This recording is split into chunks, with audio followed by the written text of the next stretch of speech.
అదే ఒక వ్యక్తి సరిగా పనిచేయకపోతే ఒకప్పుడు మీరు చూశారు రాష్ట్రం మొత్తం గంజాయిమయం, ఇంకో పక్క ఆ రోజు చూస్తే డ్రగ్స్ మయం. అవి చూసిన తర్వాత నాకు చాలా బాధ కలిగింది.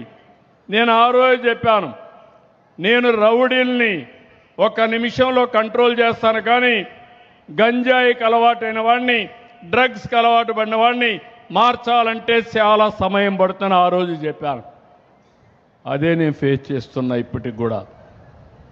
ఎవడైనా సరే ఈ రాష్ట్రంలో మా ఆడబిడ్డల జోలుకొస్తే అదే చివరి రోజని చెప్పాను.